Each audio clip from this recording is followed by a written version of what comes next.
बंगाल में शुभेंदु अधिकारी की अगुवाई में नई सरकार का गठन हो गया है, लेकिन चुनाव में हारने वाली तृणमूल कांग्रेस के अंदर विवाद शुरू हो गया है। करारी हार की तिलमिलाहट टीएमसी के अंदर साफ नजर आने लगी है और पार्टी के अंदर से विरोध के स्वर उठने लगे हैं। इसी क्रम में टीएमसी ने नई सरकार के गठन के लिए बीजेपी को बधाई देने पर अपने प्रवक्ता रिजू दत्ता को 6 साल के लिए सस्पेंड कर दिया है। दरअसल टीएमसी प्रवक्ता रहे रिजू दत्ता ने पिछले दिनों शुभेंदु अधिकारी पर आपत्तिजनक टिप्पणी की थी, लेकिन जैसे ही टीएमसी चुनाव हारी और बीजेपी सत्ता में आई, रिजू दत्ता शुभेंदु अधिकारी से बार बार माफी मांगने लगे। उन्होंने एक वीडियो भी जारी किया था जिसमें वो माफी मांग रहे हैं। वहीं उन्होंने आईपीएस अजय पाल शर्मा को लेकर दिए गए विवादित बयान पर बिना शर्त माफी मांग ली है। बताया जा रहा है उनके इसी माफीनामे की वजह से उन्हें टीएमसी ने 6 साल के लिए सस्पेंड कर दिया है। पार्टी ने इसे अनुशासनहीनता माना है। पार्टी से निकाले जाने पर रिजू दत्ता ने एक्स पर लिखा, अपनी जवानी के 13 साल देने के बाद खुद को साबित करने के लिए लगातार काम कर रहा हूँ, क्योंकि मैं कोई नेपो किड नहीं हूँ। मेरी प्यारी पार्टी ने मुझे 6 साल के लिए निलंबित कर दिया है। उन्होंने ये भी दावा किया कि 8 मई को उन्हें जारी किए गए कारण बताओ नोटिस पर स्पष्टीकरण देने के बावजूद उनके खिलाफ कार्रवाई की गई। हालांकि पार्टी से सस्पेंड होने के बाद रिजू दत्ता के सुर अब पूरी तरह से बदल गए हैं। अब उन्होंने बीजेपी नेता और नवनिर्वाचित सीएम शुभेंदु अधिकारी की जमकर तारीफ की है और एक बड़ा दावा भी किया है। रिजू दत्ता, जिन्हें टीएमसी के अनुशासन समिति ने पार्टी नियमों के उल्लंघन और अनुशासनहीनता के लिए 6 साल के लिए निलंबित कर दिया, उन्होंने शुभेंदु अधिकारी को लेकर बड़ा दावा भी किया है। दत्ता का दावा है कि शुभेंदु अधिकारी ने कम से कम 5000 टीएमसी कार्यकर्ताओं की जान बचाई है। रिजू दत्ता का दावा क्या है, उनका ये बयान हम आपको जरूर सुनाएंगे, लेकिन पहले बताते हैं कि रिजू दत्ता है कौन। रिजू दत्ता टीएमसी के तेज तर्रार प्रवक्ता रहे हैं। वो अक्सर टेलीविजन बहस और राजनीतिक चर्चाओं में प्रमुखता से टीएमसी का पक्ष रखते आए हैं। पिछले कुछ सालों में बीजेपी की कड़ी आलोचना करने की वजह से वो पश्चिम बंगाल की राजनीति में एक जाना पहचाना चेहरा बन गए थे। वो एक युवा नेता के रूप में तृणमूल कांग्रेस में शामिल हुए और बाद में पार्टी के मान्यता प्राप्त प्रवक्ताओं में से एक बन गए। रिजू दत्ता ने फाल्टा में टीएमसी उम्मीदवार जहांगीर खान और आईपीएस अजय पाल शर्मा के बीच टकराव के वक्त टीएमसी की तरफ से मोर्चा संभाला था।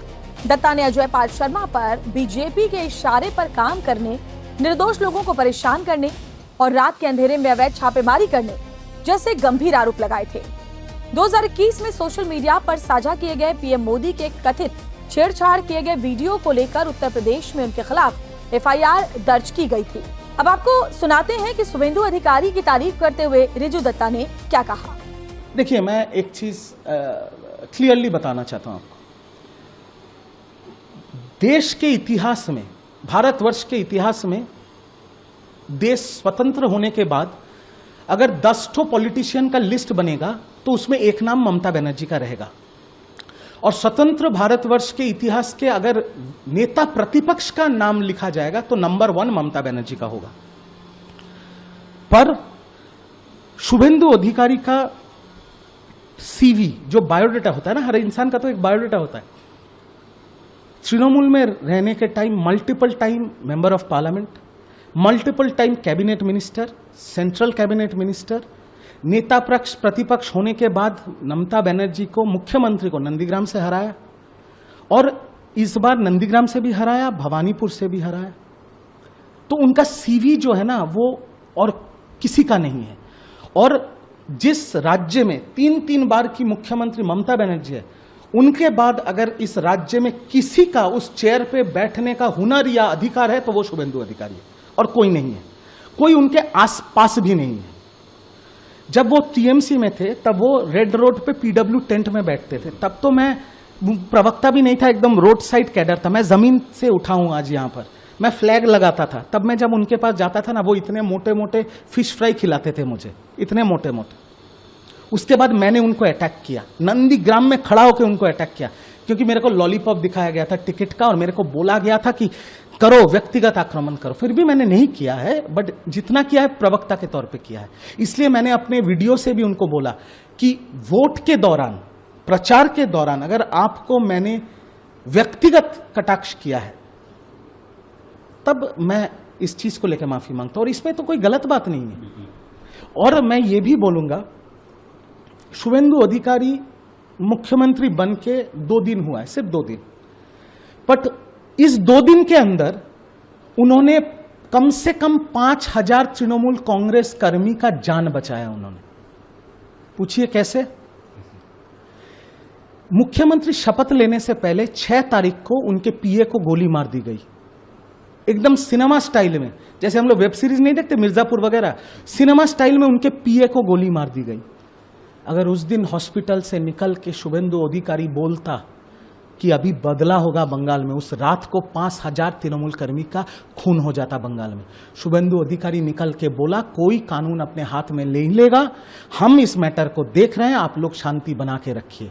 तो शुभेंदु अधिकारी मुख्यमंत्री बन के बंगाल के लिए कुछ किया है या नहीं किया है? कम से कम 5,000 तृणमूल कांग्रेस कर्मी का जान बचा लिया, और उसके लिए मैं उनको सैल्यूट करता हूं।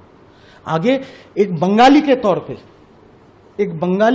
पे, बंगाल जिसकी जन्मभूमि है, बंगाल जिसकी कर्मभूमि है, बंगाल की जनता ने बहुत आस लेके, बहुत बड़ा दिल लेके उनको वोट दिया है, उनको जिताया है। अब हम भी नजर रखेंगे कि वो अपनी वादा को निभाते हैं कि नहीं, वो हिंसा को बंगाल में रोकते हैं कि नहीं, वो औरतों की सुरक्षा देते हैं कि नहीं, वो गुंडों को जेल में डालते हैं कि नहीं। अगर वो नहीं करेंगे तो मैं तो अभी तृणमूल में नहीं हूं, बट एक बंगाली होने के नाते मैं वो प्रश्न भी उनसे करूंगा, क्योंकि आज वो बीजेपी के नेता नहीं है, वो बंगाल के मुख्यमंत्री है, मेरे भी मुख्यमंत्री है, आपके भी मुख्यमंत्री है। रिजू दत्ता ने संगठनात्मक विफलताओं का आरोप लगाते हुए टीएमसी लीडरशिप पर बड़ा हमला भी किया और दावा किया कि इंटरनल डायनामिक्स और बाहरी सलाहकारों ने पार्टी को कमजोर कर दिया है। उन्होंने पार्टी नेतृत्व पर भी आरोप लगाया कि बाहरी एजेंसी को पार्टी के कामकाज को प्रभावित करने की मंजूरी दी गई, जिससे पार्टी कमजोर हुई। हालांकि बंगाल में चर्चा इस बात की है कि रिजू दत्ता जल्द ही बीजेपी ज्वाइन कर सकते हैं और इसके लिए उन्होंने बीजेपी नेताओं से संपर्क किया है। लेकिन उन्होंने अपने एक दूसरे बयान में, मैंने दिल्ली और बंगाल में कुछ बीजेपी नेताओं से संपर्क जरूर किया, लेकिन ये अपने परिवार की रक्षा करने की अपील के लिए था, ये कहा। देखिए, मैंने दिल्ली के और बंगाल के बीजेपी के जिन नेताओं को फोन किया था, मैंने सिर्फ इतना बोला कि मेरे परिवार को बचा लीजिए और मेरी नौकरी बचा लीजिए, नहीं तो हम खाएंगे क्या, है ना। और कुछ मैंने उनको बोला नहीं। ना मैंने बोला है कि मेरे बारे में याद रखिएगा, मेरे को मौका दीजिएगा सेवा का, या मैं ज्वाइन करना चाहता हूं, मैंने भी नहीं बोला। और जो पार्टी 207 सीटों का मैंडेट लेके आती है, उस पार्टी को रिजू दत्ता का जरूरत नहीं है। रिजू दत्ता क्या, किसी का भी जरूरत नहीं है। ना उन्होंने बोला है कि तुम्हारे लिए देख लेंगे, तुम्हारे लिए करेंगे या कुछ, क्योंकि उनको जरूरत नहीं है। मैं तो छोटा मोटा कर्मी हूं एक पार्टी का, कोई एमएलए एमपी का भी उनको जरूरत नहीं है। जो मैंडेट उनको लोगों का मिला है, तो उनके तरफ से भी कोई बात नहीं है। और मैंने भी ऐसा कोई बात नहीं किया, ना मैंने कोई फॉर्म फिलअप किया, या ना मैंने बोला है कि मुझे काम करने दीजिए। मैंने सिर्फ बोला है मैं एक बंगाल का निवासी हूं, मेरे को मेरा परिवार को आप लोग बचा दीजिए, बस। और उन्होंने वो कर दिया। और मुझे कुछ नहीं चाहिए। अब मैं आम आदमी हूं, नौकरी करूंगा, अपने परिवार के साथ रहूंगा, और कल से शायद नेशनल या स्टेट लेवल के कुछ चैनल्स में राजनीतिक विश्लेषक के तौर पे जाऊंगा, बस। देखना होगा कि उनका अगला स्टैंड क्या होता है।